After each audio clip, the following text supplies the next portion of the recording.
Hello friends, let we discuss about trachea. तो आज हम यहाँ पर डिस्कस करने वाले हैं ट्रैकिया के बारे में। So let we start. Trachea is 10 to 12 centimetre long. Trachea की जो हाइट होती है वो 10 to 12 सेंटीमीटर लॉन्ग होती है। It is line by C shaped cartilage ring. Trachea के अंदर यहाँ पर आपको सी शेप्ड कार्टिलेज रिंग होते हैं which are made up of hyaline cartilage. Trachea जो हाइलिन कार्टिलेज से बना होता है। तो एक बार इसके हम यहाँ पर स्ट्रक्चर देख लेते हैं ट्रैकिया की। So this is trachea. Trachea की जो हाइट है वो 10 to 12 सेंटीमीटर लॉन्ग होती है। और जो ट्रैकिया के अंदर जो सी शेप्ड कार्टिलेज रिंग देखने को मिलते हैं, so this is C shaped cartilage ring which are made up of hyaline cartilage. Trachea जो हाइलिन कार्टिलेज से बना होता है। Transverse section of trachea.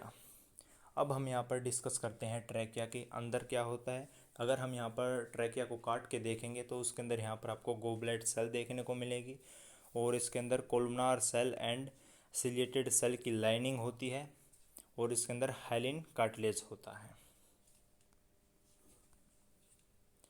अब जो ट्रैकिया होता है उसके अंदर बहुत सारी सिलिया होती है और म्यूकस मिलेंगी। सिलिया और म्यूकस हेल्प करते हैं यहाँ पर। अगर हम इंस्पिरेशन करते हैं तो कोई भी डस्ट पार्टिकल जो हमारी बॉडी के हमारे जो ट्रैकिया के अंदर एंटर करता है तो उसको जो सिलिया और जो म्यूकस होता है उसको ट्रैप कर लेता है, यानी उसको लंग्स के अंदर नहीं जाने देता, उसको वहीं पे ट्रैप कर देगा सिलिया और म्यूकस। तो यहाँ पर देखिए दिस इज़ ये छोटे छोटे यहाँ पर जो है सिलिया और म्यूकस होते हैं जो कि डस्ट पार्टिकल को ट्रैप करते हैं, लंग्स तक नहीं पहुँचने देते। तो इसी प्रोसेस को हम बोलते हैं यहाँ पर म्यूकोसिलरी एसिलेटर, यानी ये डस्ट पार्टिकल को ट्रैप कर लेते हैं, इसलिए हम इसको बोलते हैं म्यूकोसिलरी एसिलेटर प्रोसेस है। और ट्रैकिया के अंदर जो लाइनिंग होती है वो होती है pseudo stratified ciliated columnar glandular epithelia. तो यहाँ पर मोस्ट इंपॉर्टेंट क्वेश्चन है, ट्रैकिया के अंदर यहाँ पर pseudo stratified ciliated columnar glandular epithelia की लाइनिंग होती है। तो यहाँ पर देखिए cilia and mucus help in expel out the dust particle which are deposit in trachea, यानी जो सीलिया और जो म्यूकस होता है वो यहाँ पर जो डस्ट पार्टिकल को एक्सपेल आउट कर देता है, यानी उनको अंदर नहीं जाने देता, उनको बाहर निकाल देता है। जैसे काफ के द्वारा वो बाहर निकल जाते हैं कोई भी डस्ट पार्टिकल अगर हमारी ट्रैकिया के अंदर एंटर करता है। Trachea is a straight tube extending up to the mid thoracic cavity which divide at the level of fifth thoracic vertebra into right and left bronchus। तो जो ट्रैकिया होता है वो फिफ्थ थोरेसिक वर्टिब्रा से यहाँ पर डिवाइड होता है दो पार्ट में, right bronchus and left bronchus. यानी जो ट्रैकिया जो होता है वो मिड थोरेसिक वर्टिब्रा तक एक्सटेंड होता है और वो जो फिफ्थ थोरेसिक वर्टिब्रा होती है वहाँ पर दो पार्ट में डिवाइड हो जाता है, राइट एंड लेफ्ट ब्रोंकस में। तो यहाँ पर आप देखिए ये ट्रैकिया है जो कि फिफ्थ थोरेसिक वर्टिब्रा में जो मिड थोरेसिक वर्टिब्रा होती है वहाँ पर जो फिफ्थ थोरेसिक वर्टिब्रा होती है वहाँ से जो है दो पार्ट में डिवाइड हो जाता है। So this is left bronchus and this is right bronchus, यानी जो लेफ्ट ब्रोंकस होता है वो लेफ्ट लंग में एंटर करता है और जो राइट ब्रोंकस होता है वो राइट लंग में एंटर करता है। तो यहाँ पे मोस्ट इंपॉर्टेंट बात ये है कि ये फिफ्थ थोरेसिक वर्टिब्रा में आके डिवाइड होता है दो पार्ट में, right bronchus and left bronchus. और जो यहाँ पर जो राइट ब्रोंकस होती है वो बहुत ज़्यादा ब्रॉड होती है और शॉर्ट होती है। तो यहाँ पर जो राइट ब्रोंकस होगी वो बहुत ज़्यादा ब्रॉड होगी, शॉर्ट होगी, तो ज़्यादा यहाँ पर जो एयर है वो एंटर करेगी राइट लंग के अंदर। तो मोर इन्फेक्शन होने का चांस यहाँ पर राइट लंग को होता है क्योंकि इसके अंदर बहुत ज़्यादा एयर एंटर करती है, क्योंकि इसका जो सरफेस होता है वो बहुत ज़्यादा ब्रॉड होता है और शॉर्टर होता है। तो अब हम यहाँ पर डिस्कस करने वाले हैं ब्रोंकियल ट्री के बारे में। सो कैसे ट्रैकिया जो है राइट ब्रोंकस और लेफ्ट ब्रोंकस में डिवाइड होके लंग्स के अंदर कैसे कैसे डिवाइड होता है। तो देखिए यहाँ पर ट्रैकिया जो है वो फिफ्थ थोरेसिक वर्टिब्रा में आके दो पार्ट में डिवाइड होता है, right bronchus and left bronchus. अब देखिए कैसे आगे जाके लंग्स में डिवाइड होता है। अब जो लेफ्ट ब्रोंकस है वो लेफ्ट लंग में एंटर करेगा और जो राइट ब्रोंकस है वो राइट लंग में एंटर करेगा। अब जो लेफ्ट ब्रोंकस है वो यहाँ पर डिवाइड होगा प्राइमरी ब्रोंक्यूल्स के अंदर, और जो प्राइमरी ब्रोंक्यूल्स है वो अगेन डिवाइड होगा सेकेंडरी ब्रोंक्यूल्स के अंदर, और जो सेकेंडरी ब्रोंक्यूल्स है वो अगेन डिवाइड होगा टर्सरी ब्रोंक्यूल्स के अंदर, और जो टर्सरी ब्रोंक्यूल्स है वो अगेन डिवाइड होगा यहाँ पर ब्रोंक्यूल्स के अंदर।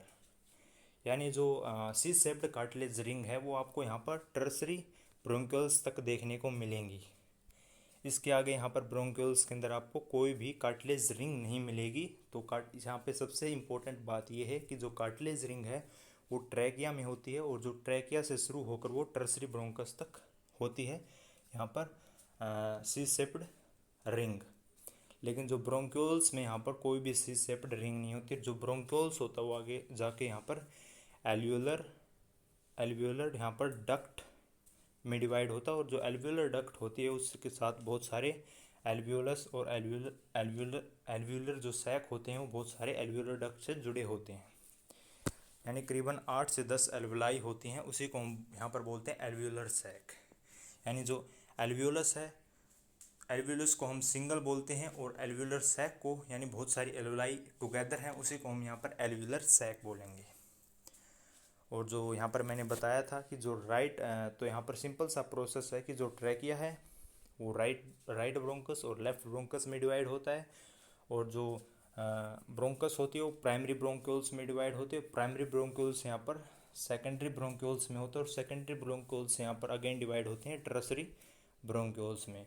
और जो सी शेप्ड कार्टिलेज रिंग है वो यहाँ पर टर्सरी ब्रोंक्यूल्स तक आपको देखने को मिलेंगी, उसके आगे अब्सेंट होती है सी शेप्ड कार्टिलेज रिंग। यानी जो टर्सरी ब्रोंक्यूल्स है वो आगे जाके डिवाइड होता है ब्रोंक्यूल्स में, जिसके अंदर यहाँ पर कार्टिलेज रिंग आपको देखने को नहीं मिलेंगे, यानी अब्सेंट होती हैं कार्टिलेज रिंग ब्रोंक्यूल्स के अंदर।